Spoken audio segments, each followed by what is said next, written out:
Welcome to the Motorhome and Caravan Show with your hosts, Jane Malpass and Jason the Motorhome Man Reynolds.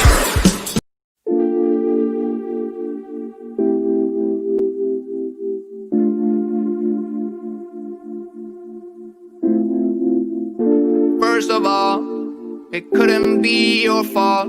When this life of mine would fall, it will always be my call. Trying to throw this shade on me, like they all hate on me.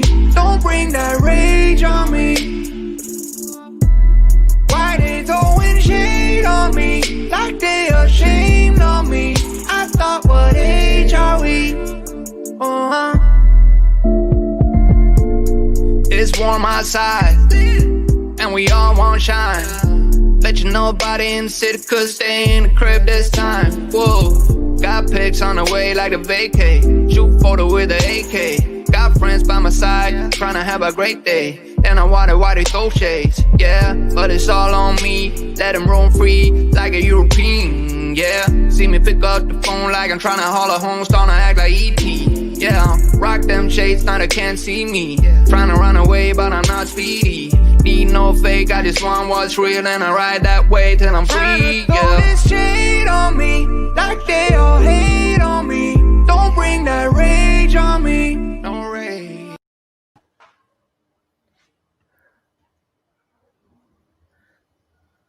Has your daughter cut your hair again? No. How we diddly? Oh, I feel lighter. I can see at the front. Oh, I've had my hair cut. It was brilliant. I just said cut it all off and leave a bit on top. Could have left some at the front. No. Have you had some new wallpaper? Yeah, it's lovely. It's that green screen behind me. You've gone away again, haven't you? I have, yeah. It's lovely. That's why you never answered your phone.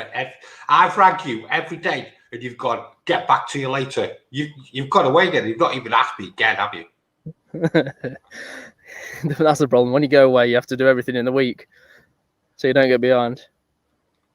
But no, it's been nice. The weather's been good, hasn't it, to be fair? I know it's a bit dicey this morning, but... Where are you? A place called Lickpenny Campsite, just outside Matlock, in the Derbyshire Dales. Right. When did you go? Friday. Oh. Friday, just after lunchtime, I think it was. Something Right. like that. It was a bit unexpectedly earlier than we thought. It was meant to be going in the evening, then there's a couple of things that cancelled for the others. So we ended up going a little bit earlier, which was nice, because it was 32 degrees. Had you booked it up? Booked it up. Yeah, we booked it only Tuesday-ish. Right. So it was a pretty late thing, to be honest. Tuesday, Wednesday. Oh, I don't know. It's midweek. We just tried to find where cancellations.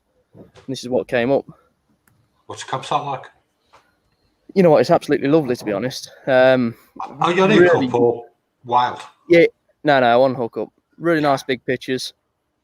It's just a really nice big open campsite. There's nothing particularly amazing about it, but everything's just nice and big. There's so many service points, which you only appreciate when you have to use the toilet a bit more, but the toilet blocks all are open as well. Right.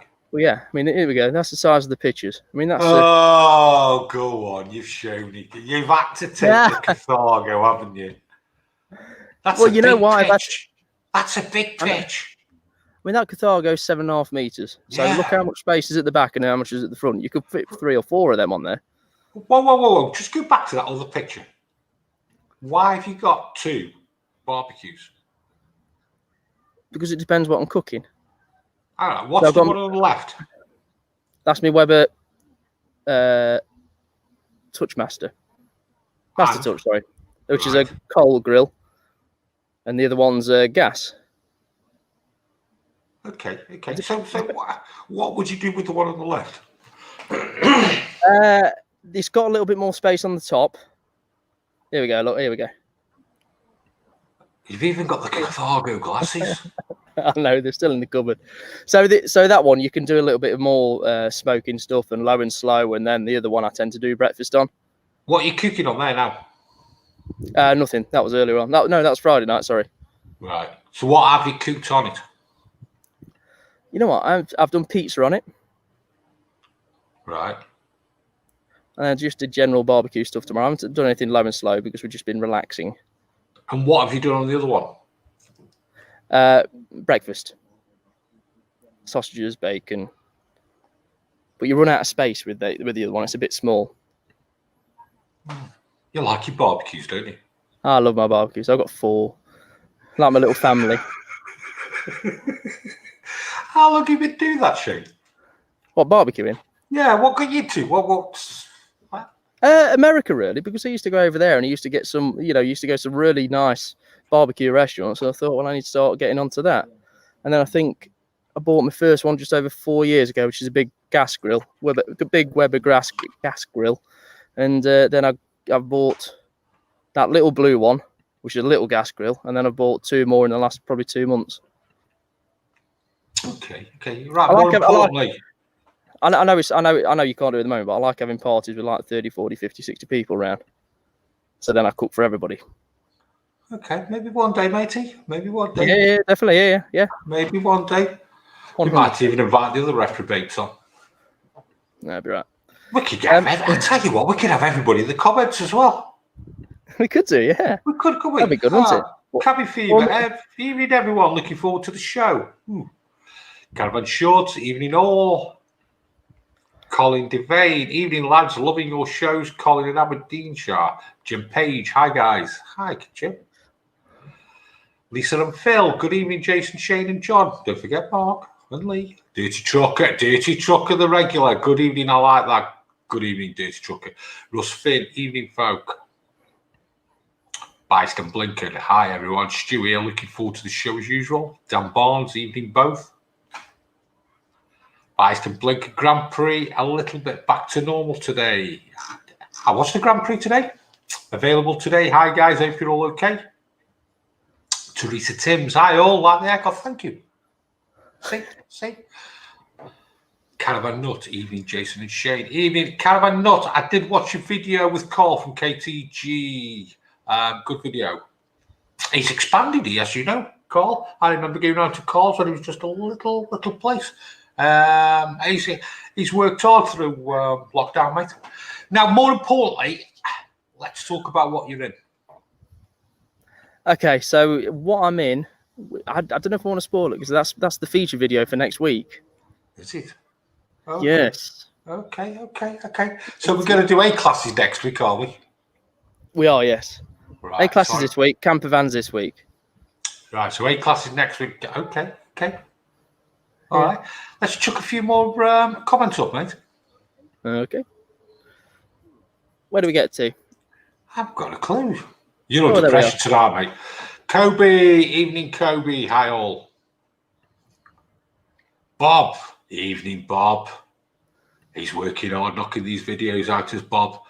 Martin Sills, evening, guys. All excited here. Picking up our new van Thursday. A Geist 7100. Then off to Cornwall side boot. Geist 7100. You know the van, Shane? Yeah, silver, low profile looking things generally. I think the 700s are on the Fiat. Yeah. I think the Phantoms are on the Mercs generally. Right. But lovely looking things. You know, like we're looking at that Adria Matrix that you got coming in, and we were looking at this. They've also got the silver versions. Right. They were doing that 10, 15 years ago. Look spot on. Look really nice. Oh. Phil and Task Green. Hi, guys. Where's this week gone? They just fly by, don't they, Shane? They do. They really do. Paul Joyce. Hi, all. Hi. Just us on tour. Hi, guys. Just us on tour. Dalen. Evening, folks. Byston Blinkered. I stayed in Kinsdown campsite near Deal this week. Incredible views across the channel. Can see France. Did you see all the boats coming over as well?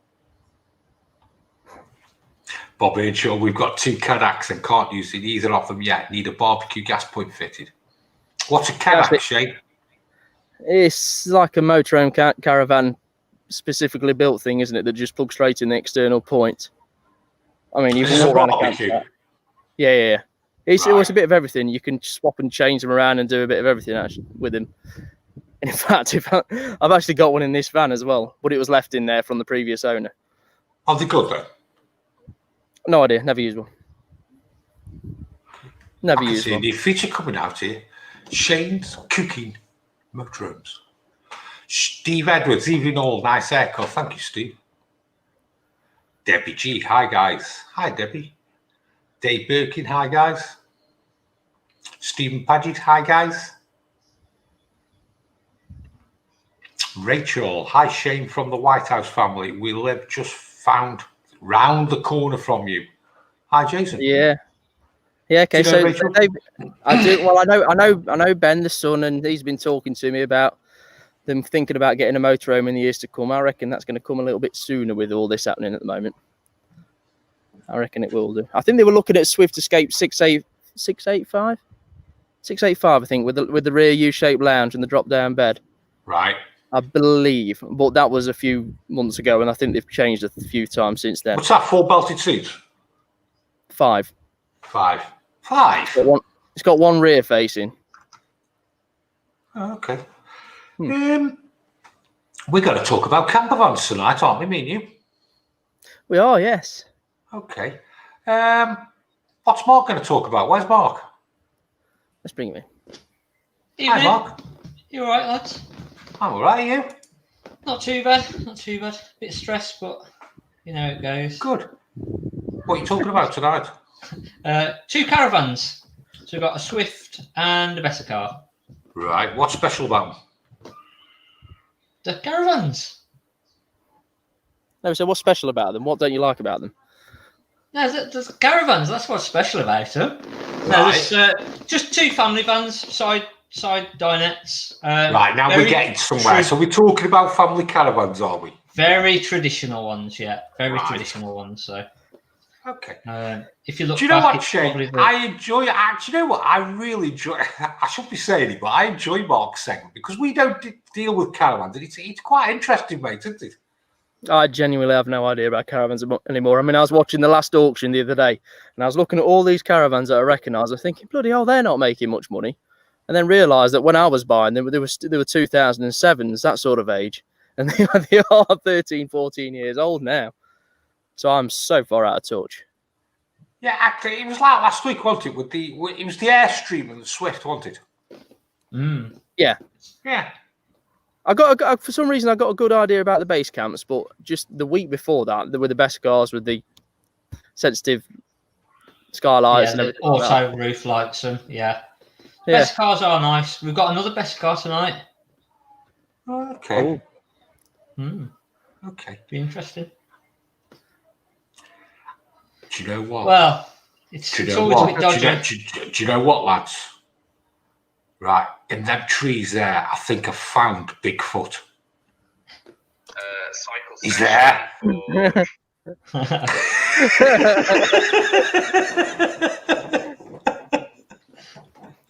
The best thing is you can see his face at the bottom.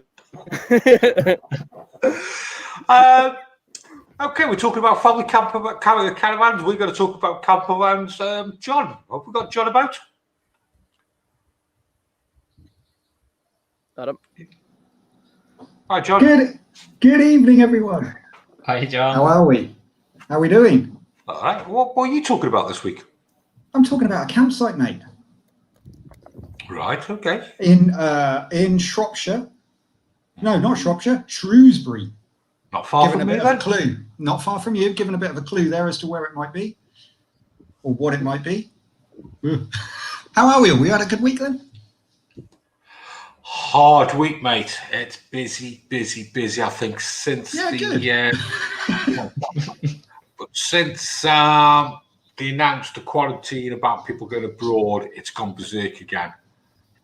You know what? I did think that was going to... We were speaking about that last week, weren't we? Saying that that's going to happen and, you know, France is in danger of dropping. It's only going to strengthen it. I mean, I'm just going to go back to Rachael Whitehouse a second. So, Shane, we've put a deposit down and getting a Bailey autograph, 79.4, pick it up for October the 1st. I mean, from what I can remember, Rachael was looking at buying a motorhome in probably another 2 years' time from now. So everybody's just bought plans forward. Yeah. And why Seems not? to be the most sensible option at the minute, doesn't it? It's not. Let's say that a vaccine comes out in a year's time, which is starting to get towards realistic. You've then got to administer to everybody in this country, and then you've got to get it up to all the other countries as well that you're going to fly to, and then you've got to get confidence out to get them to there. So you're talking 2 years at the absolute best. It's not going away soon, is it? No, not at all. Right, I've got a gripe. Go on in. I've got a gripe. I had an auto electrician round to look at a motorhome. Not going to go into it. Right. Basically, the outcome was he said he couldn't. What's going on here? Mark's just He needs saying an it's auto alarm. electrician, doesn't he? It weren't me. Right, there's an alarm just gone off. We heard. Right on cue. So I've got an auto electrician around, and he couldn't fix it. He says, "No, I can't do this. This is going to have to go off to main dealer." And as he left, he gave me a bill for 30 quid. Well, he's come out. Now, basically, he didn't fix it. He didn't do anything. But he's given me a bill for 30 quid. Can somebody give me some thoughts there, Shane?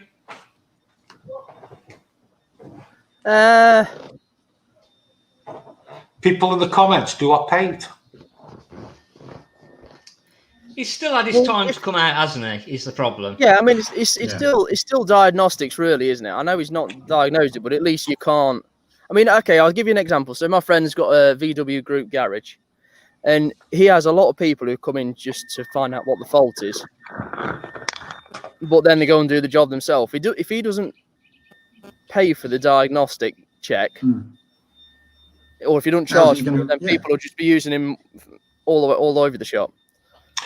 Right, so this is what we'll do, Shane. We'll set up an auto electrician company. We'll just go out, say, we can't fix it, and give a bill for 30 quid. And then you'll end up on Watchdog. Can't fix it, can I? But could you just imagine? Right, I go to Mark's pitch. Mark, CD Caravan. Just not the right type of caravan. It wasn't right for me. It looked good in the pictures, but it's just not right caravan. Right, now before I go, it took me an hour to get here. I did have a few coffees on the way down. I did stop off at the service station. I've got to drive back. I'll put some diesel in. Can I just give you a bill for 45 quid? Yeah, it's difficult, isn't it? Yeah, but he came out with good intention to be able to try to fix it. If it's something that he can't fix, he's still apt to come out. It's still his time, isn't it? You don't know where he's come from. Why fix it? Why did he give you a reason why did he just go? He just needs to go back to dealer. That's it. Yeah, he couldn't do it. It was too big of a problem for him. Okay, so here you go, Jason. So if a few people came into you, the boiler wasn't working, and you said, "Let me have a look at it for you," and you told them what was wrong with it, and then they just went.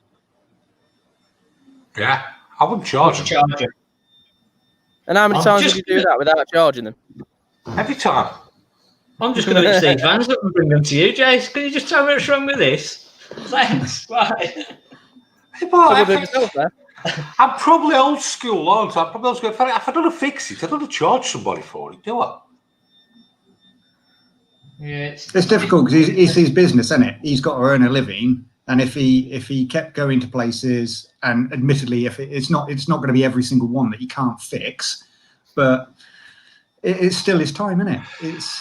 I understand that. I do. I think probably it was explained over the phone what the problem was. Do you know what I mean? Yeah. It's okay. Here's a question for you. How often do you use him? I haven't. First time. And you're not going to use him again, are you? No. Would you? So cost me a fortune, wouldn't it? Yeah, exactly. Yeah. So how long did it take him to find out he couldn't fix it? About half an hour. Difficult one. This is why I'm bringing it up, and we're getting quite a few comments about this, because I don't know what the right answer and the wrong answer is. So people, I'm not having a go saying and begrudging about it. I'm just trying to understand what is right and what is wrong, and what. You're just being tight, aren't you? That's top and bottom of it. You're just being tight. I got it. This is pot calling kettle for the tightest bloke who I know. Is your lot still going off? Can you hear You me? can hear it. Of course I can hear it. Let me just shut these other doors. Right, boot him off, Shane. Teresa Timms, you're too nice a guy, Jason. Can tell that by honest your reviews are. I think Teresa's saying that because she's been sent out some stuff on the show. Did Teresa Timms win a thing? She did, didn't she? Yeah. Anything, Teresa, we'll send it out to you. I will be sending you a £30 bill because I haven't sent it out to you. Same thing. Is it on a serious note though? Is it something if he's invoiced you? Is that something you can claim back from the main dealer? You've had to had it diagnosed. He hasn't been able to fix it because it's a main It's the fault. situation basically. It's the central lock, and it's not locking on the cab. Yeah, on one of the doors. It's an A-class motorhome, and there's only one door on the cab. It's not locking. Yeah. So me and Adam, the mechanic, have put our heads together as we're going to buy a central locking kit to put on it and do it that way and get a new key cut. How old is it? 6 years old. So it's out of warranty then with manufacturer. Well, I don't think it would be. Unless it was under 3 years old, it wouldn't be anyway. And that's I don't think an A-class would come under the cab warranty, if that makes sense. I think we're losing ourselves here, lads. It's all about you turn up, you can't fix something. Can't do it. Should you charge? How long did he travel for? Was he local to you, or has he come an hour? I don't know. Can't remember. Fair enough. It's not the point, though, is it, mate? If he'd have turned around and said, "Look, I've had my diesel cost. I'm not going to charge you for my time, but just cover my diesel, and I can move on to the next job." I think that you couldn't say any fairer than that, could you? No.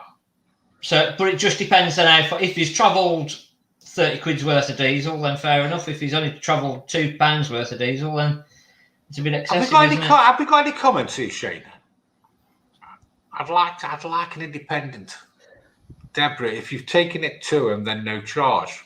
There probably wasn't, but he's also a mobile. Quest for camper. Most repairmen have a call-out charge. It's kind of a standard thing, isn't it? I thought I normally had. Yeah, we're getting on a dicey thing with call-out charges, though, aren't we, really? They normally do say there's a minimum charge, isn't there? Whether I fix it or not, I've got to come and look at it, and this is my cost to do that. But if you didn't sort of put that up front, did he just expect you to understand that being a dealer? But equally, what somebody in his position will probably do is they won't charge you for the call out if they end up doing the job.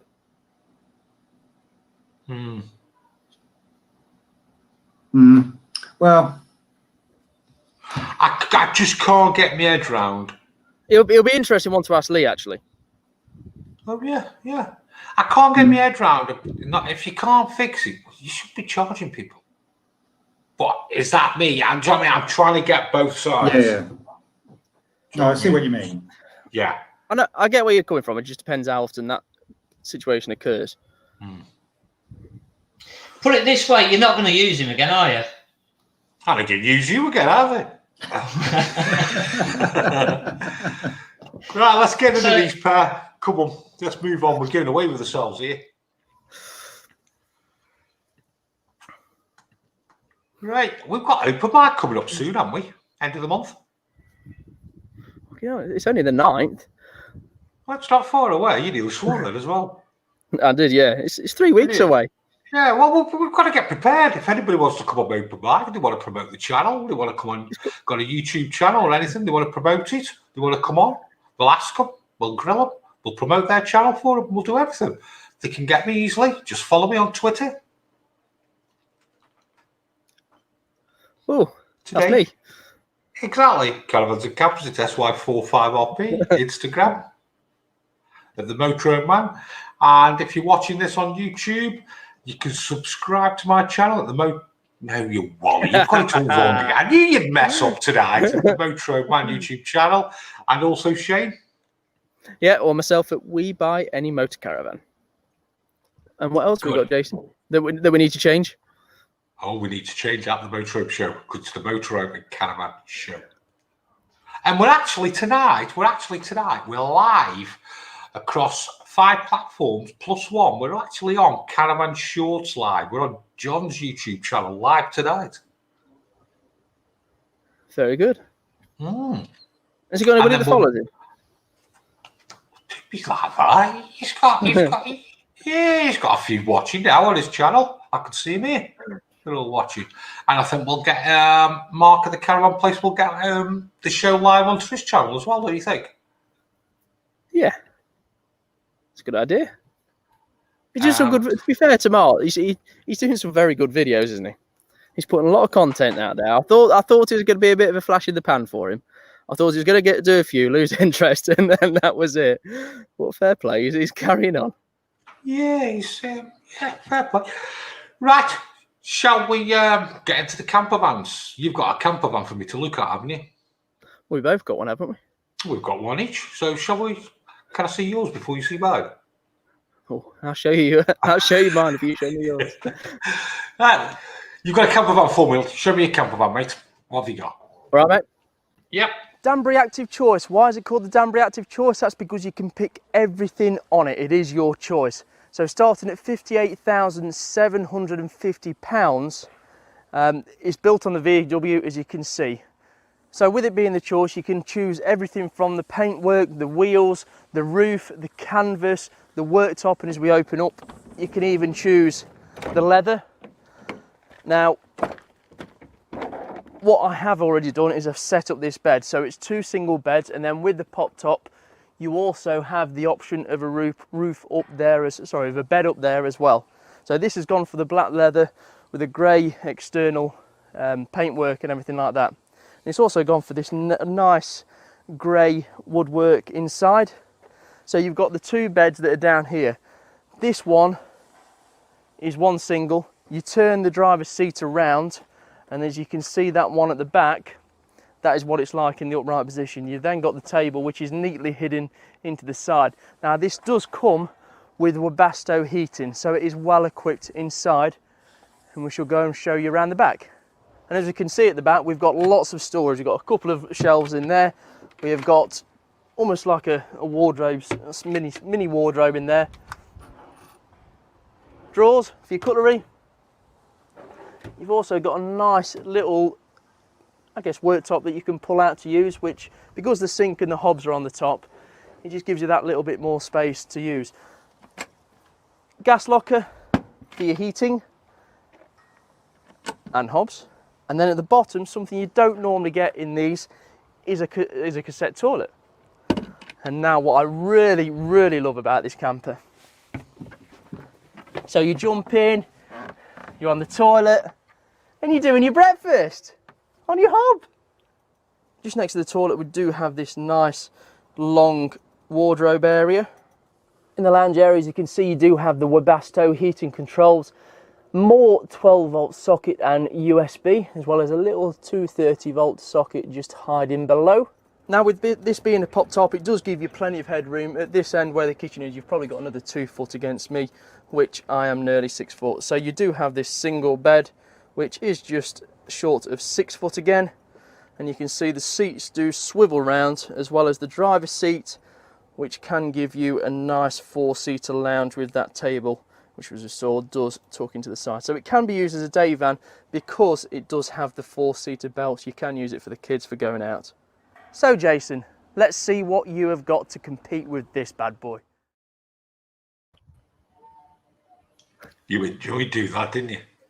You know what? I don't know why I enjoy them doing a lot more than normal, but I need to take some of that energy into my normal ones. That's a nice van, that is, mate. It's a lovely looking van. It's still a camper van, but it's a lovely looking van. How many Volkswagens do you normally buy? One.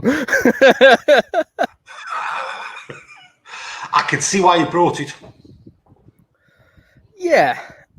That's a nice 2020, isn't it? Yeah, it's a 20 plate. It was registered on the day of lockdown, and they couldn't even go to collect it, so they had to wait until Mayish. What's that brand? Something like that. 58,750 from. It's got all the kit on it, though, Shane. 58,750 from.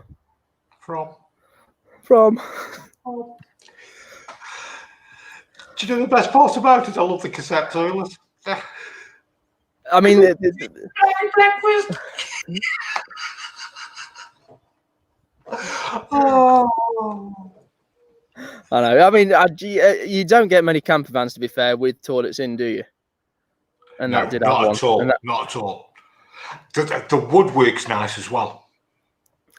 it's finished lovely, to be fair. Yeah. Yeah. I just can't get me around 60 grand for a van. Yeah, it's like the sleeping, isn't it? Yeah. It's stunning outside, mate. Yeah, no, it wasn't. It is lovely, to be fair. I say was. I've still got it. I've only had it a few days. That's it. Let's have a look at it. That's a stunning looking thing. Yeah. So with it, like I said, with the alloys, the paintwork, the trim. I mean, this is the higher spec one. And yeah, fair play. Not my cup of tea personally, but I can see the appeal to it for a day van / camper van. It's 60 grand. Plus, yeah. 60 grand gets you a basic one.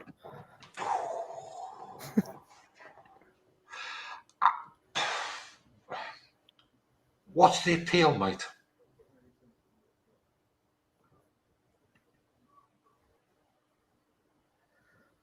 I guess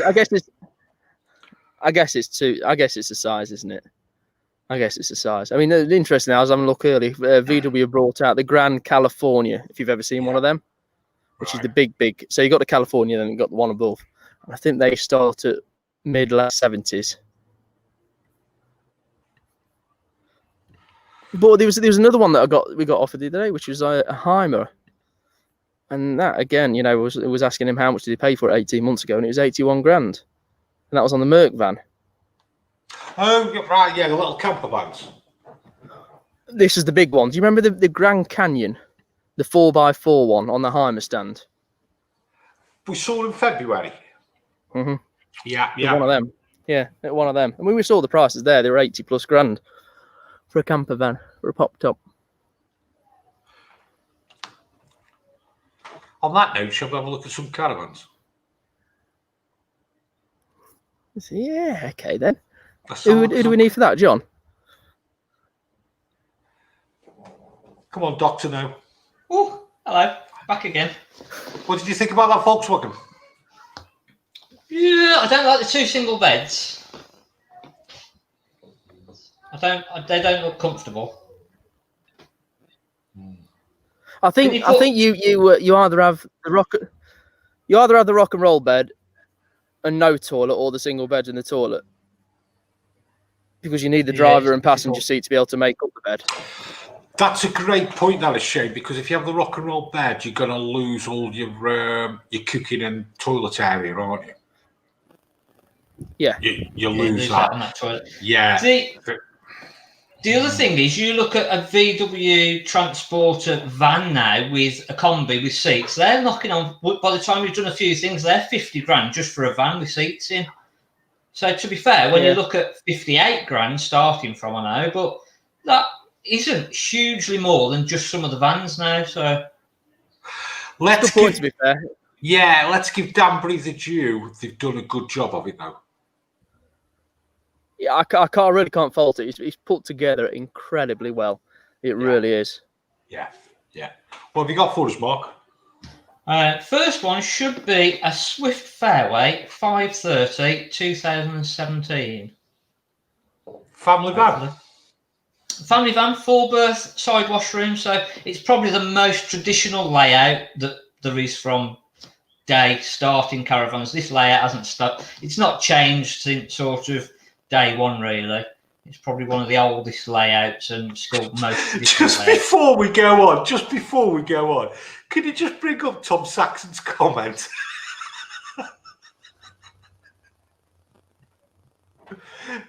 Mark, you look like you're in the dark. I feel like it. Oh, Tom, you star. That's what it feels like every week. Right, cool, let's get serious. Let's have a look at the caravan.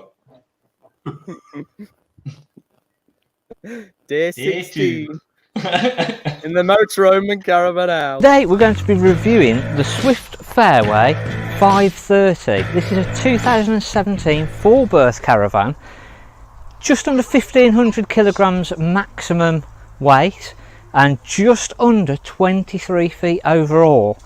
We've got lots of extras on this with external barbecue points, external 230 volt sockets, ATC, and as we move inside you'll see our layout. As we walk into the caravan we're greeted by our kitchen area. We've got our full oven, nice fridge freezer, a huge amount of workspace in this one, so plenty of workspace for a family of 4. We've got the microwave, side dinette. Now this makes into bunk beds. We've got a little picture of that. Again, if you are going to use it as an occasional 4-berth, when you've got the front seating area made up as the bed, this is a great little dining area for a morning.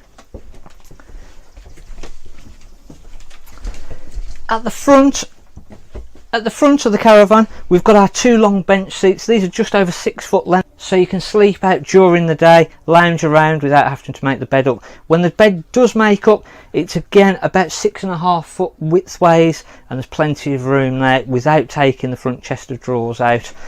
On the front chest of drawers, we've got the little slide out table, so if you don't want to get the big freestanding table, it's great for a little game of cards or just as a coffee table. At the rear we've got our washroom with a separate shower and toilet, and again the great thing about this is we really can get in there and use that as a dressing room, so there's no need to close all of the caravan down of the morning. We can just step into the bathroom and use that as a nice little washroom and dressing area.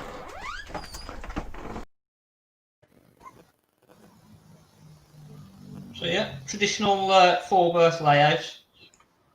What year was that, mate? 2017, that is. What type of dough are you paying for that? 16 grand that's on for at the minute, 15,995. So what's the weight? About, just under 1500 kilograms. So again, majority of the bigger family cars you'll be able to tow that with. And it's a good size. It's not too big and not too small. The only one downside is you've got the kids right next to you. So unless you've got a big awning on the side, by the time you put the kids to bed, it's time for you to go to bed as well, if that makes sense. It's a nice looking van, though. Really nice upholstery in that. Nice finish to it. Yeah, real nice finish to it. They've gone away from the old-fashioned upholsteries now, and that looks really modern. Yeah. What else have you got for us? The next one, very similar sort of layout, is a Bessicar Cameo. So again, it's the higher spec model with all the extras on. Just a little bit of finishing touches, should I say. So is it basically the same thing as the Swift, or? Yes, yeah. So similar setup and everything to that. A little bit longer, a lot heavier, 250 kilograms heavier. So. You'll see in the video, I struggle to see where the extra weight is. I couldn't justify that weight, the extra 250 kilograms. Okay, let's have a look at it. Next up we've got our Bessicar Cameo 525. This is a 2015. It's 2 years older than the Swift Fairway that we looked at before, but it's the same price. We've got the Alco ATC, which is the same. We've got external barbecue points that are the same. We've got the 230 volt sockets, which is the same on the outside. were 250 kilograms heavier than our previous Swift Fairway that we looked at. When we walk inside, it looks very similar. You can see a difference in the class of the cabinetry and the lockers in this compared to the Swift Fairway, and again our upholstery is just a completely different feel. We have lost out a little bit on our work surface area. We've not got quite as much preparation area, so this is, it feels a little bit smaller, but it is actually the same length. But in actual fact, the Bessicar 525 is about 8 or 9 inches longer. Now those few inches may not seem a lot, but they really do make a difference. We've got slightly longer on our front seating, so again it gives us even longer to lie out during the day. Whether or not we need that extra space is questionable. We've got our automatic roof lights again, so these are remote control. We've got our extractor fan in the kitchen area, but not only have we got an extractor fan in the kitchen area, we've got one in the bathroom. We've got extra speakers in the bathroom, and we've got a little bit more room in that bathroom also. But we've actually lost something compared to the other one. Now, can you spot what the difference is compared to the Swift Fairway that we looked at before? We've got our front seating exactly the same. We've got our side dinette exactly the same. But no, we've not. This is actually only a 3-berth. The Swift Fairway had a bunk bed on the side here. The Bessicar doesn't. It doesn't want you to bring too many children away with you. We want to go to adults only sites in the Bessicar, so we've not got that extra space. It's a posh 2-berth. So realistically, if you've got that extra grandchild, you're going to have to tell them, sorry, you can't come away with us, only one at a time. We don't want the extra noise, we don't want the extra hassle, we don't want our Bessicar being knocked about. So only one grandchild can come along with you. You've got to pick your favourite, unfortunately. It really is a different class. It's really difficult to put your finger down onto where the extras really are. And again, I think until you actually walk in, there is just a feel about this. You've got extra sockets galore. There's the little wine cabinet on the side there, and that is about it. Just a quickie, folks. We don't actually see these videos, do we, Shane? No. I like that one. It's got as much as you sort of go, it's sort of 250 kilograms heavier. It's more expensive because that's an older van for the same money as the other one. There's just a feel about it. Same dough as yeah, 16 grand, and it's 2 years old. It's 2015. But the big thing is the weight. That extra 250 kilograms. It's on a heavier shell. So the actual build of the van is a heavier van. But for 250 kilograms, it's a lot of extra weight. But when you walk in both vans, there's just a feel about that Bessicar. As much as I'll take the mickey a little bit about it, it does just feel good. Saw your video, mate. That'd been that. I dropped the quality down because. Yeah, I understand because of the bit rate. If people don't understand, we have a bit rate where we can only put so much quality up onto the live streams. But even through that video to me with that Bessicar come across as a good quality van. Yeah. So, Shane, what did you think on that van? What do you think between the two?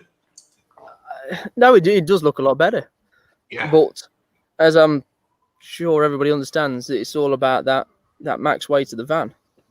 Just bring up John and Lee. Let's get their opinions. Hello. Hello. John, from a punter's point of view, what did you think? I wrote a couple of things down. The Swift, the first one, I'm sure we looked at that model one before we got our Bailey. And what I didn't like was the grill and the oven right by the door. For me, it's an accident waiting to happen with the kids coming in or rushing in or whatever. The only plus thing about that, it made that worktop huge then. Yeah. And you've got a was lot of preparation space. Yeah. That was the only difference between, I think, the Bessicar. Yeah. But then the Bessicar isn't aiming, as a 3-berth, it's not aiming for your family, four-person family, is it? Whereas as a Swift it was, and you can see that with the lockers. That's what I wrote about the Cameo, the 525, the lockers, and it looked plush. It looked not almost like the next level up, if you know what I mean. Which, to be at the same sort of price now and being 2 years older, then yeah, it's got more features, and it's the materials used are a better quality, and it looks better for it. But as you say, it's 250 kilos heavier. Yeah, 250 kilos heavier. And you're then starting to get up into you're not looking at your family car to tug it. You need something a bit bigger again. Yeah. Lee? Bessicar over a Swift. They are a bit more of a plush van. But like they're saying, for the extra you pay and you've got that extra weight, when you work on them on a daily basis, you've got the same faults in that Bessicar as you will have on the Swift. So it's down to as in what? It's a personal choice, really, whether you want, some people will go out and buy a Swift Elegance as the first caravan. It's down to personal choice. I mean, personally, for me, if I was buying one, I wouldn't be going for the Bessicar. I think you can get just as good a van and not spend as much money and not need as big a car to tow it with. Fair enough. Mm. Yep. Hi, boys. Okay. Right. Yeah. See you all in a bit. I do like that Bessicar though, mate. I know you do. I like the Bessicars. I've been impressed by them. Definitely. I tell you what I forgot to do. A lot of people are buying motorhomes at the moment. So I was going to do some tips throughout the show of what to look for when you're buying your motorhomes. I've had a few people asking me about tyres. So can we explain about tyres, Shane? Checking tyres for any perishing and also for the age as well. And on this one, it's 2009. See, all tyres have got dates on them. Really, they should be changed after about 6 years, Shane. Would you agree? Yep, because the walls do start to crack, and obviously motorhomes do generally sit there for long periods of time. Yeah, especially with lack of use as well, they start to perish, don't they? Well, it's a bit like your habitation check that you do every year. You do it because things do degrade, seals and everything like that. So it's no different with your tyres. Yeah. They're not meant to last forever. Do you want to have a look at my camper? Okay. Shane's picked. So earlier on, Shane showed you a Volkswagen camper conversion. Great conversion with the Volkswagens, but you've still got a tight living area. So do you want to see a proper campervan conversion of how it should be? No, not this one. But this one, Swift Select 122, around about 6 meters long, made by Swift, with plenty of room. So we have the long bench seats at the back, which can be made up to a large double bed, but they are big enough to stretch out and lie down, and even as a single bed. We have plenty of storage above, and then we have hob, grill, oven, and then we have the sink, and then we have the bathroom, which is a combined shower and toilet, and then we have our fridge, three-way fridge, and then we also have the Truma heating system, which is a blown air system with hot water. So everything a campervan should have. So Shane, your Volkswagen, you can keep it. I'm going to install in my campervan with a Swift Select 122.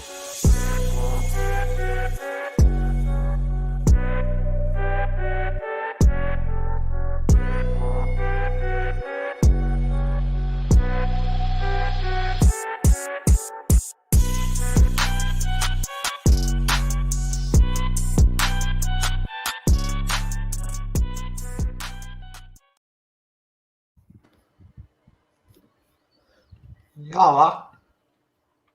Yeah, they're all right. You know, I've never bought a Swift Select for whatever reason. I Never. have. No, you have. And we're both trying to buy it as well, weren't we? Yeah. That's a proper camper van to go away in, though, isn't it? I think so. Yeah. So, a couple of questions for you. Test your knowledge. Go on. What did the Swift Select replace? Go on. What don't autocruise do anymore? You're speaking with Luke back now, aren't you? They don't do van conversions anymore, do they? Good point. Good point. Yeah, okay. So the autocruise went out, the Swift Select came in. Now, next question. A bit like my Danbury, why is it called a Swift Select? Because you could choose what colour you want. That is one thing, yeah. What else? You tell me. You're the expert. Okay, so your Swift Select, you've got two things. You've got the driver's pack and the looks pack. The driver's pack gives you things like cab air conditioning and so on. The looks pack gives you everything else, alloy wheels and solar panels, reversing sensors, and everything like that. So you got your base, and also you can choose your engines as well. So you can start at 115 brake horsepower, go up to 130, and so on. That's an automatic as well, Shane. I forgot to tell you. Automatic gearbox, and then you can also 130. Yeah, so it's got the 130 upgrade. You'll probably have the looks and driver's pack, and then it's got the metallic paint as an extra as well. Yeah. Very well spec van. So you'd have probably been talking around 50 grand for something like that. So when you compare that at 50 grand to the VW at nearly 60. Let us know in the comments, which would you prefer, the Swift or the Volkswagen?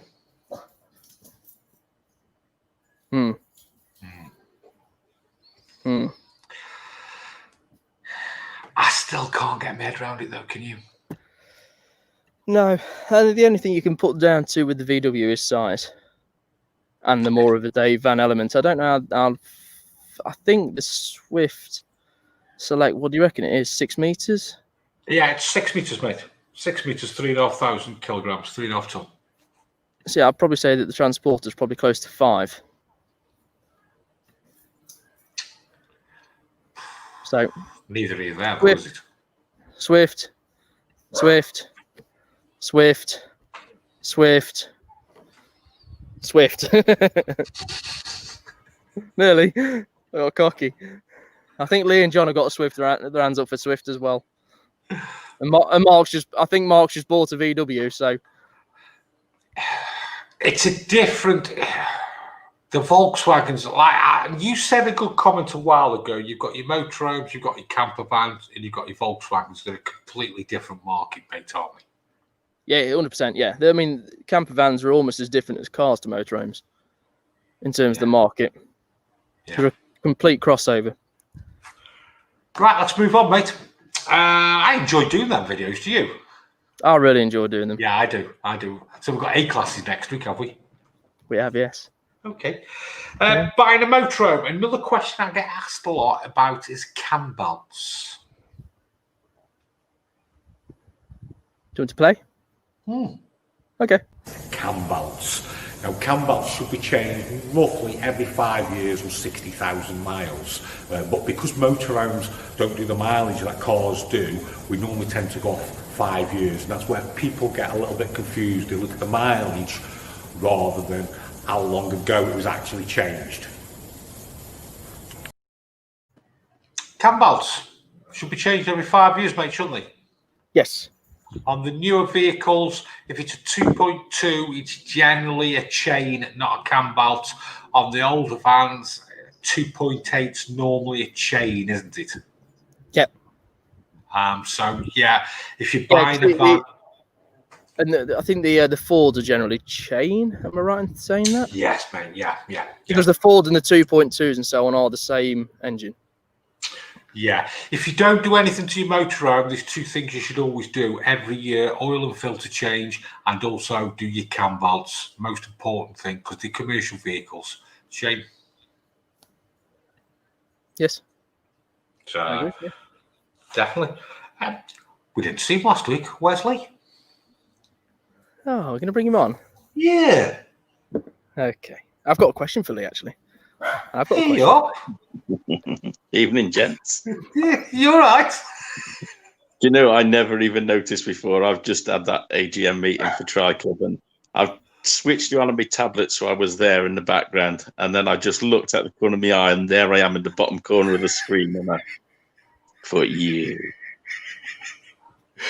We were going to try and bring you on a couple of times, but the videos kicked in, so we couldn't.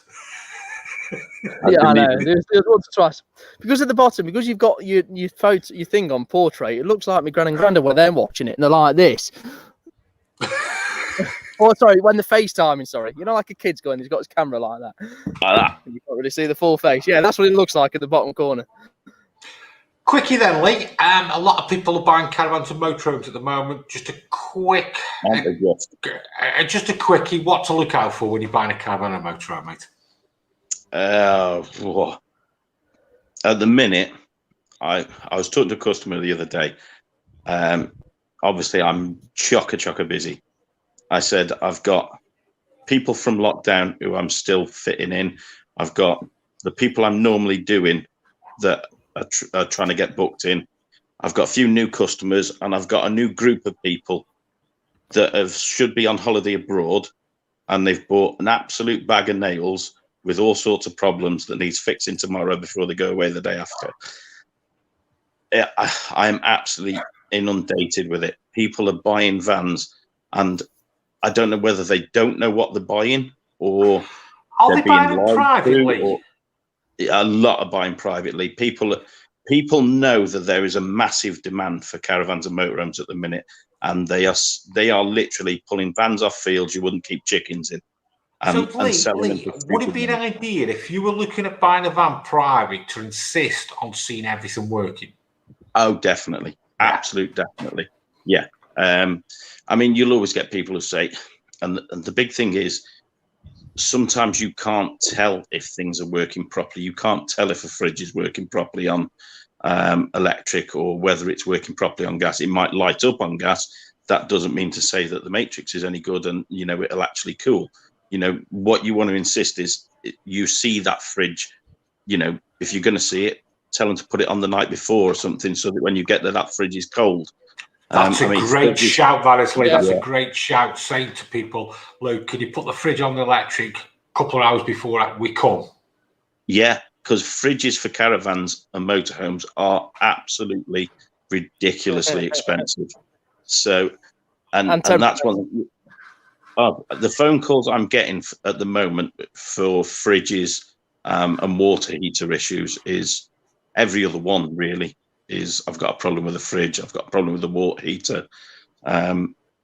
So see those things working. Make sure there's some water in the van. Feel for hot water. Check you've got some hot water. Get them to put the fridges on and check that the fridges cool down.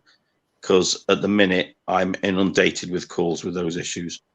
And then if they put the hot water on the gas, they can go round and check the flue, can't they?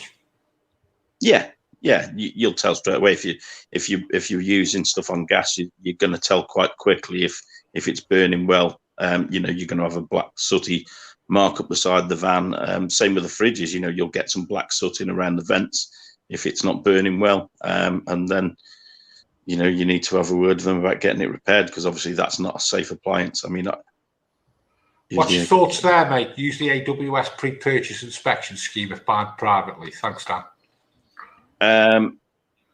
Yeah, I mean, we spoke about pre-purchases the other week, didn't we?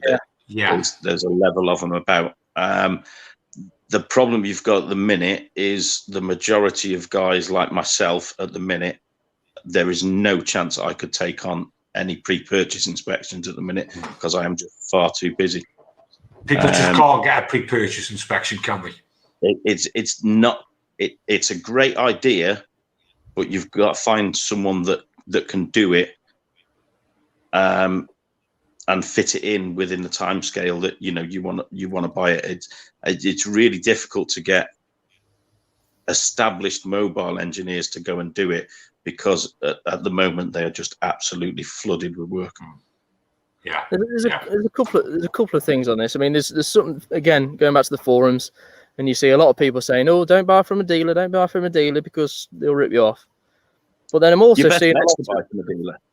Yeah, the thing is, if you go to a dealer, and you've got an issue with it, you can go back to that dealer. If you go and buy it off someone's drive, you take it home, and like you say, the fridge doesn't work, buy it doesn't work, or whatever, you know, you suddenly realise that you get home and the roof light's absolutely pouring water in. You've got no comeback. You've taken it, and that's that. You've then got to start spending money on it straight away. Whereas if you bought it from a dealer, you can just go back to them and say, look, you know, I've bought this from you.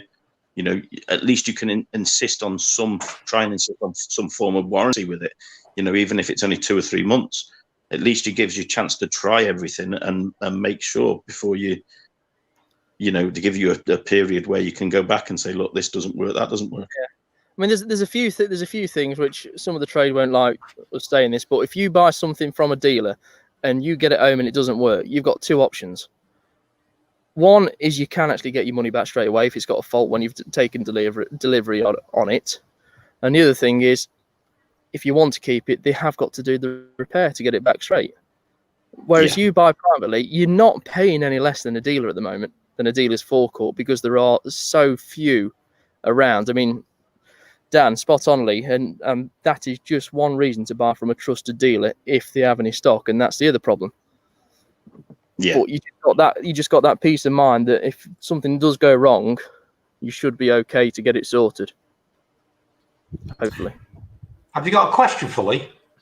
I have got a question for Lee. So, Gregor Menzies, who we know is a regular on the show, or comes and watches, he's got a year-old, or he's coming up to a year-old, Horse Trail Apache 700. He wants to know what the average habjack price is from someone like yourself. Oh, that's a difficult one. These vary massively dependent on where you live. I would say an average habitation service will be anything between. Whereabouts does he live? Do you know? Oh, no, sorry. No. I mean, down south, there can be a lot more, and different areas, there can be a massive difference in price. As a rule, normally I would say anything between sort of 120 to 200 quid for a mobile. Some are charging more. Some, I wouldn't imagine you'll get it any less. But I would say normally around about 120 to 200 quid. Okay. There we go. Got it. Yeah. Evening, everyone. I am new to this site. This may be a dumb question, but are there any campervans, motorhomes that have electric cookers, fridge, as I am not confident with gas? Thank you. Lee? Sorry, I missed that bit then. Can you put that back up? Dog's running around in the background. Are there any campervans, motorhomes that have electric cookers, fridge, or fridges? Because he's not confident with gas. Right. The fridge... fridges will all have electric on anyway. I mean, you can always have the if you're talking a van conversion, a lot of them have got the compressor fridges, which are 12 volt or electric, and a lot of the time they don't have any gas in. Cooker wise, you can get electric hot plates on a gas hob, but oven wise, I don't know of any. I think, to be honest with you, mate, everything's got to be gas because it's all designed for wild camping, isn't it, really? Everything in a caravan, motorhome, campervan is designed primarily to run off gas and 12 volt. Electric is normally a supplementary thing that's added to them. So, you know, they are designed primarily, and most things are more efficient running on gas. I mean, he says he's not confident with gas. If as long as you have it checked and regularly maintained, you should have no problems. By all means, I guess also you can just manually turn off your gas tank if need be. If you're worried about it when you sleep and so on. The biggest, see, tonight's show is about campervans. For the likes of myself, van conversions are an absolute nightmare. The amount of van conversions I go to, the minute I open the door, I say, sorry, that's non-compliant. I've got to put a warning notice on it. Yeah. You know, Gas lockers. Gas lockers is the main one. Yeah, gas hose going up to the hobs. Yeah. I mean, I went to a horse box a couple of weeks ago, and the minute I walked in said, this is non-compliant. It's actually reportable to health and safety. It's that dangerous. Lee, I think people could just get themselves a shell, put a gas bottle in, run a few pipes, and expect it to be a campervan. Yeah, exactly. And a lot of people have done it. I know of a couple of people have done it over lockdown, and said, "Oh yeah, I'm just going to do this. I'm just going to do that. Would you put the gas certificate on it?" And I'm like, "Well, you've got to have this. You've got to have that. You've got to have emergency control valves. You've got to have a proper gas locker for the thing." And they go, "No, I was going to put it under there." I mean, I know a girl who spent £17,000 on a VW conversion, and they literally put the gas bottle with the 8mm copper pipe, not even Jubilee clipped to the actual rubber hose, loose underneath the cupboard. And when she braked, it actually tipped over and pulled the hose off. You know, thinking people go to jail for that sort of thing. You know, that is selling a dangerous vehicle. It's nuts. You're dead right with that. I mean, I think what put the nail in the coffin for us really looking into VWs a few years ago, I can't remember the exact name. It was something like Mid-Cheshire Campervans or Campervan conversion, something like that. And the owner from that company got locked away because the conversions were that dangerous. And I mean, he did a good amount of time. He was doing things like running the gas pipe bare under the whole length of the van. Yeah. I know a good old speed bump. Not last year before, who was apparently got 3 years for doing similar sort of thing. You know, people don't realise. I mean, you've got things within there that are really dangerous, you know, especially when you put them together. And there just seems to be a lot of people with van conversions who think they can, they can just throw it in. Lee, the rules are a lot slacker, aren't they, with motorhomes and campervans? The problem you've got, if you've got a touring caravan or motorhome that is for personal use, it falls out of scope of gas safe regulations. Yeah. So you don't have to be a gas safe engineer to work on it. You have to prove a competency. So you have to have a gas ACOP certificate, as it's classed as. If you work on anything that's for hire permanent residents, such as a site warden, if you're a site warden and you have your average mobile guy working on it, he's actually working illegally, because if you're resident in that van, you has to be gas safe to do it. Yeah. Same with, you know, any people. Same as if you rent a motorhome. Same as you rent a motorhome out as well, or rent your static out. You must have a gas safe person to check it, not an ACOPS. Yeah, it's got to have what is classed as a landlord's gas safety certificate. Yeah. So basically, I've got my ACOPS gas certificate where I can check caravans out and motorhomes out, but I need Lee, if I'm renting a motorhome out, to come and check it off because he is gas safe. Yeah. I've got LPG gas safe, ACS basically. I will just go back. That's not to say that all campervan manufacturers are like that. I'm assuming that all the NCC registered ones are pretty damn good. Yeah. I mean, they have to be, don't they? They have to be. They're you know, factory built. Do you know what it is, Lee? That people try themselves. Do you know what it is? You get these people, right, who look at an Alta Sleeper campervan or a Trigara campervan at 15, 20 grand, 2004, 2003. They think, right, I can go get myself a transit van and I'll convert it to charge 15, 20 grand. Yeah. I'll go to the breaker's yard, buy myself an old kitchen out of the caravan, throw a gas bottle in it and a cooker, and make myself 10 grand. Yeah. Another tip for people who are buying a motorhome, pre-2001, be very careful. Basically, if you get a problem with gears crunching, and I'll tell you why on this little video. More common on the Fiat and Peugeots, normally pre-2002, that second and third gear crunch. And one of the main reasons why they crunch is through water ingress into the gearbox. And what happens is people don't clean the scuttles, so in winter time you get the leaves building up, and then when it rains, the rain goes over the leaves and drops into over the scuttle, and then drops into the engine and onto the gearbox. So, if you've got an older van, clean your scuttle. Very important. What are you laughing at? So immature. Gutter mine. And more importantly, when you buy a motorhome, test drive them. And this is how I test drive a motorhome.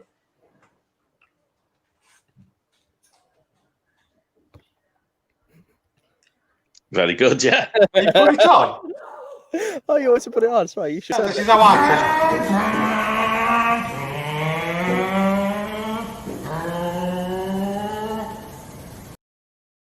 test. And he just called me immature. I never saw that coming. Cheers, Lee. See you next week.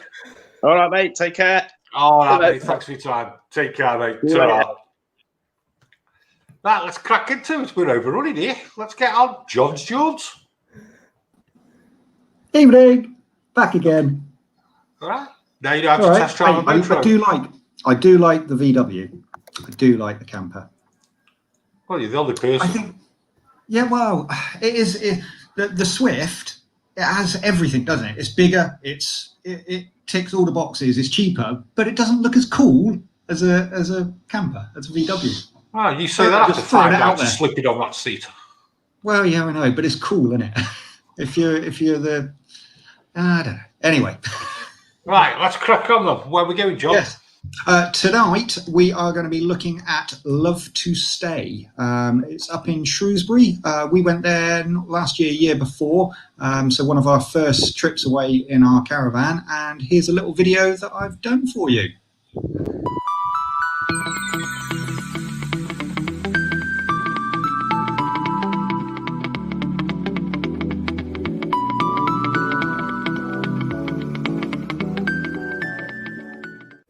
So the Love to Stay pitches are serviced. So you have your service tower with non-drinking flush water, electric out, and fresh drinking water. So you also have your waste. So for us, we use trusty pipework to direct the grey waste into there. And we have a single hose to the aqua roll and the float in the aqua roll to keep the measure. Only having to use a single pipe, so we think about 6 meters, 5 to 6 meters from the tower to the aqua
It's a nice site.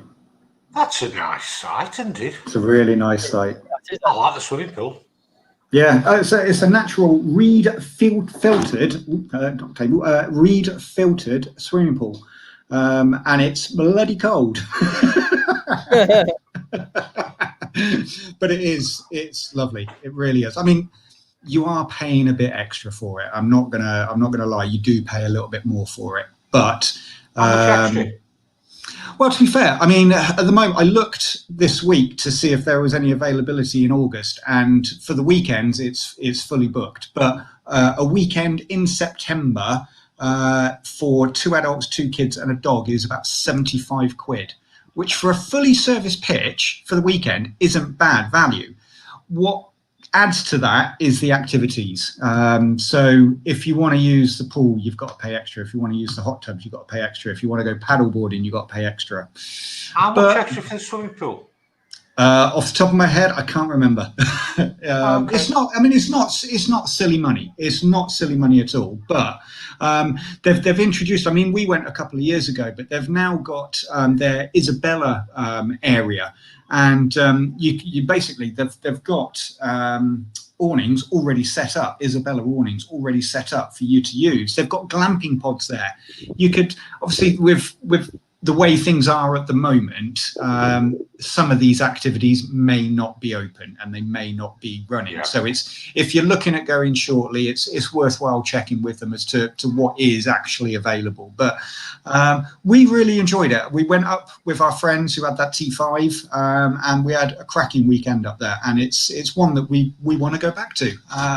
It's for us. It's not too far. It's for us up the M5 and across to Shrewsbury. But yeah, I mean, if I just pull up a couple of pictures here, we've got all of the. I mean, you can see that they're a good size pitch, all with grey waste, fresh water. And you can see, look, I mean, look, they're bloody good size pitches. Nice pitches, aren't they? Yeah. Really nice, well looked after site. You get Wi-Fi, free Wi-Fi throughout the site as well. You can upgrade. I've seen that recently they've done like an upgrade, so you can upgrade your Wi-Fi. But yeah, look, I mean it's huge. It's a good. I mean, in fairness, it is fairly good value for money. And like I say, some of the extras that you can do, they've got you can pizza. You don't even have to eat the pizza down at the restaurant. You can get it boxed up and taken away. And this is that's the reed bed filtered pool, and a couple of our mates' boys in and out of the pool. They did say it was a bit chilly, but it was good. But not only that pool, they also have this one as well. So there's a bit of almost like a beach area, and again, because of the situation that we're all in at the moment, I don't know if these are all open at the moment, but it is sort of worthwhile checking with them. Yeah, I mean, you do. We had to buy like a wristband to get into some of those places, but to have. But yeah, it is another thing. They do the paddle boarding, and it was such a good time. It was a really good weekend we had there. I don't know if anybody watching now has been there. If you haven't, it's worthwhile one to think about and put on the list of a possibility. And it's right close to Salop Leisure. So yeah. That's the one. Yeah. So there's a you can go and have a look around Caravans there. They've got a shop for accessories and the like, but there's so much to do on site. We didn't go anywhere for the whole weekend. And I didn't take a picture of this, but the toilets, oh my god, they have Dyson hair dryers in the toilets. Wow. I bet they're close to where? It's close to where, John? A dealership called Salop. Is it Salop Leisure? It's close to where, John? Go on then. Close to Caravans and Campers. Oh, sorry, yes, it's close to Caravan Park, Sultan Road, Webb. We offer a wide range of motorhomes and campervans. So if there's nothing at the other one, you can get over and see Jason. I don't think there's anything at Jason's at the moment, are there? No. They ain't an awful lot less than mine, are they? Yeah. Hats off, it looks a great site, mate. They spent a few bucks there, haven't they? They have spent a bit, and I think they got a bit of stick a year or so ago because the prices started going up. But like I say, I mean, today I've done the exercise of doing a weekend in September there, fully serviced as they all are, and it was about 75 quid. For a similar pitch, not a million miles from where we are, unserviced, it was 65 quid for the weekend. So, you know what? So when you say weekend, 2 nights, yeah? Yeah. Friday night, Saturday night, come home Sunday. That ain't bad. That ain't bad for your money, is it, for 4 of you? No, I mean, like I say, for what you're getting a fully serviced pitch. The facilities there are good. Yes, you can get cheaper. You want a CL, 10 quid a night, happy days. But if you want to start looking at that little bit nicer areas, and the good thing is because they've got glamping pods, if you've got, again, friends, family in the area, or if you want to have a bit of a meetup, you've got a caravan or a motorhome, you can rock up there, and your grandparents or whatever haven't, they can rent one of the glamping pods, make a weekend of it. I mean, obviously, in today's environment, it's got to be a little bit more careful, but as things improve, it's a great destination. I can also vouch as well for Shrewsbury. It's a beautiful place. It was a nice, easy run in as well. Yeah. Straight off the M5, straight down, and you're there. Yeah. Nice, easy run. So Salop Leisure, who do the motorhomes and caravans, is it their campsite then, is it? I believe so. Yeah. I believe they've so. done a good job there. It's all part of, they're all interlinked. So, you can literally, you don't even walk out of the campsite. You just go through a gated section and you're into Salop Leisure. Fair play to Salop. They could have just put a campsite on with a few hookups. They've actually really gone to town, in fairness. If I look from your video, they've done a good job there. Yeah, I mean, don't get me wrong. Like I say, I mean, some of the beers in the bar, you were in a captive market again. They were a little bit more expensive than what you would normally pay. But you know what? You're on holiday, enjoy it. So no, it's certainly one. If you've not thought about love to stay, then give it a tick on the list to one to try and get to. Oh, fair play. Do you want to bring Mark on? Hello again. There he is. Hey, big brother. Yeah, hello. Day 3. What did you think of Salop? Good place, wasn't it? It's a nice site, to be fair. They've spent millions. We again, it's not too far away from the caravan place either, to be fair. We're not a million miles away if you're after a caravan. Nice plug. But yeah, no, it is. We looked at going the Isabella awnings that they do there. I think to buy, it's not just an awning; it is a huge sort of outdoor space. And they're about £15,000 if you wanted to buy one of those awnings yourself. And we looked at that for going away, and it looked really good, to be fair, because it's half an hour from us for a weekend or something. But, what you do next week, Mark? I've got an A class. You've got an A class? Yeah. Oh, you're joining in on the motorhome review then, are you? Well, I thought I'd just show you how to do it, to be honest with you. Okay. Fair enough. He's got an A class, Shane. Very good. That's as much as I'm saying. We've all got an A class then, have we, for next week? Ooh. Right. John, what's your plan next week, mate?